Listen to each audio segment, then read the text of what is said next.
All right, let's do this. We're diving deep into a conflict.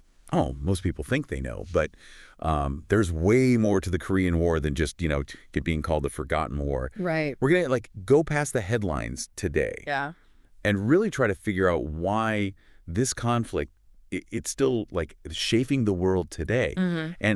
And get this, by the end, you might be surprised to learn that the war, it technically never ended. It's wild. We've got some excerpts from a text about the Korean War to kind of help guide us. So let's unpack this thing, shall we? Let's do it. I think what people often kind of miss is how crucial those years, leading up to the war actually were. You can't really understand the fighting, the conflict itself, without first understanding Korea, before 1950. Okay, so let's rewind the tape a little bit. Yeah. What was going on in Korea before things just went crazy? Yeah, so I mean, for one thing, the Korea we know today, divided at the 38th parallel, that didn't exist until after World War II. For decades, it was under Japanese rule. Right. But when Japan surrendered in 1945, Korea got caught in the middle of this whole global power struggle between, the U.S. and the Soviet Union. Yeah, this is where the Cold War really starts to cast a shadow over everything. Exactly. It's this perfect microcosm of the global ideological split, right? Yeah. You have the Soviets, they set up this communist regime in the north under Kim Il-sung. Right. And then you have the U.S. backing this more Western-aligned republic in the south. And that 38th parallel, it might as well have been this, giant chasm, right, splitting not just, land, but ideologies and, entire ways of life. It was like a powder keg just waiting to, to blow up. Exactly. And blow up. It did. June 25th, 1950, right? Yeah. North Korea launches this, massive surprise attack on the South. Just, out of nowhere. It must have been just absolute chaos. And, our source here paints a pretty vivid picture of how close South Korea came to being completely overrun. Oh, it was a close call for sure. Picture this. The North Korean army, armed to the teeth, with Soviet tanks, right? Yeah. And just driven by this ambition to unify the whole peninsula under communist rule, they just storm across that 30th parallel. Wow. And the South Korean forces, they were caught completely off guard. And, I mean, they were just desperately outmatched. Yeah. In those first, few days, it really did look like the whole country might fall.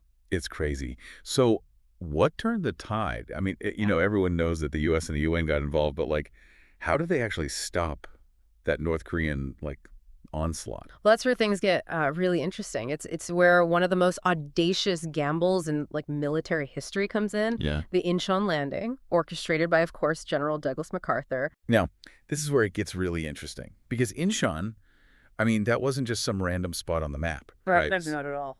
It was strategically brilliant, but also incredibly risky. Absolutely. So think of it this way, right?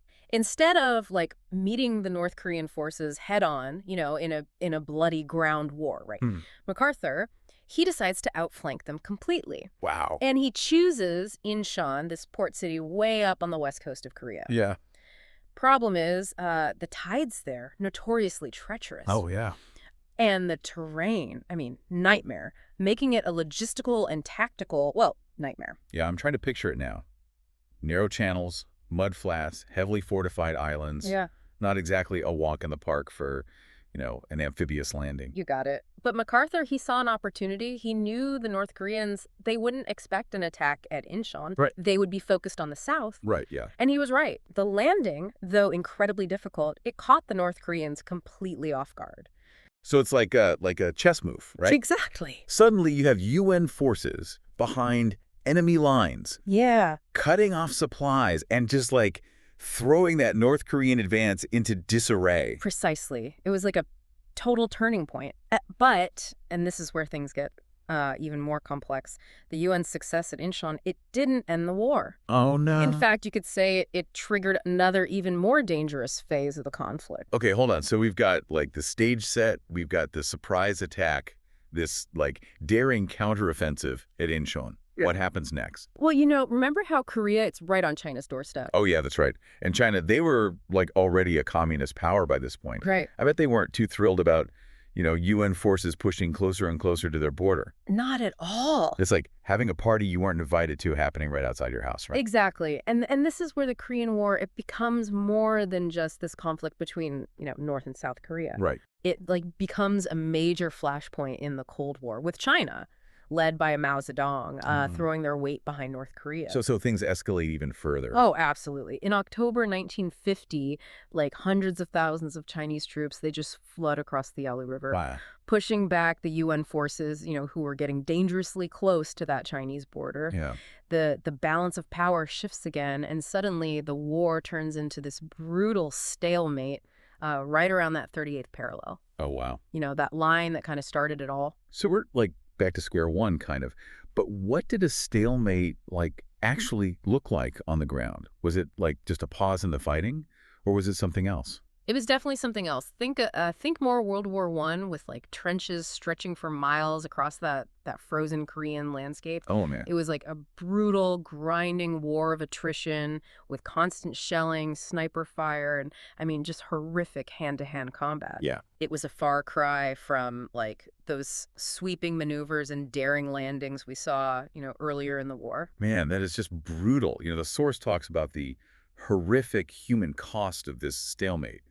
Millions dead, both soldiers and civilians. Hard to even imagine. Imagine yourself hunker down in those trenches, the constant fear, the freezing cold, the knowledge that any moment could be your last. Yeah. It's a stark reminder of the true cost of war, Yeah. Human lives shattered and lost. Yeah, no, it's a sobering thought for sure. And remember, this wasn't just, a fight for territory. It was a clash of ideologies, this proxy war between the superpowers, each trying to prove, that their system was better. Right. Okay, so we have this brutal stalemate, millions of casualties, and the Cold War just looming large over everything. Right, yeah. So how does it all end? Well, this is where things get really interesting. You ready for that surprise I mentioned at the beginning? Yeah, hit me with it. The Korean War, it never technically ended. Wait, but I thought there was an armistice signed in 1953. You're right, there was. On July 27, 1953, both sides finally agreed to stop fighting. They established the DMZ, the Demilitarized Zone, which still exists today. But here's the thing, an armistice, it's not a peace treaty. Right. It's just, it's simply an agreement to stop shooting. So you're saying that North and South Korea are technically still at war even today? That's right. That's a lot to process. It is. And it has huge implications for, how we understand the Korean Peninsula even now. This lingering state of war, it helps explain those ongoing tensions, the military buildups on both sides, and, all those constant diplomatic efforts to try to find a lasting solution. Wow. That really reframes everything we've talked about so far. Yeah. It's a stark reminder that conflict can cast such a long shadow. Yeah. That the absence of a true peace, it can just keep tensions simmering for decades. Absolutely. And it makes you wonder, right, what would a formal peace treaty even look like after all this time? Yet is lasting peace even possible after decades of division and mistrust? What are the chances of that happening? And what would those ripple effects be, not just for Korea, but for the whole region? That's the question that has haunted the Korean Peninsula and in many ways the world for over 70 years. It's it's definitely complicated. There are no easy answers here. Mm-hmm. But even without, a formal peace treaty, the Korean War, it had a massive impact, not just on Korea, but globally. Oh, absolutely. We've talked about the human cost, the division of the peninsula, but those ripple effects, they go so much further. The Korean War, it basically poured gasoline on this already smoldering Cold War. It pushed the U.S. to take this more active role in, containing communism, leading to increased military spending, the formation of alliances like NATO, and just a more assertive U.S. foreign policy, especially in Asia. It's no exaggeration to say that the Korean War's legacy, it's still shaping global politics today. So even though the actual fighting, it was mostly confined to the Korean Peninsula, it was still this pivotal moment in the global power struggle between the U.S. and the Soviet Union. And in a way, we're still living with the consequences of that struggle today. You look at the The U.S. military presence in Asia, the ongoing tensions with North Korea, the continued division of the Korean people, it all goes back to this conflict. Yeah, the Korean War, it was like this turning point, right? It was a moment where the whole world kind of held its breath, Yeah. wondering like, is this the start of World War III? Yeah. It showed just how high the stakes were in the Cold War. And it really did cast a long shadow over, the second half of the 20th century. Yeah, it's incredible to think that a war that began over 70 years ago can still have such a powerful impact on the world today. It's a reminder that history, it's never truly past. It shapes our present and our future in ways we might not even realize. Absolutely. And I think that's what makes studying the Korean War so important. It challenges us to think about, those long-term consequences of conflict, the complexities of peace building, and the enduring legacies of war, even those that are often, forgotten. We've covered a lot of ground today, from the pre-war division to that surprise attack, the daring landings, that brutal stalemate, and of course that the lingering armistice. It's been a real eye-opener for me, and I hope it has been for our listener as well. It's been great. I've really enjoyed this conversation. Before we go, I want to leave our listener with something to ponder. Knowing what we know now, what are the chances of a formal peace treaty on the Korean Peninsula? Hmm.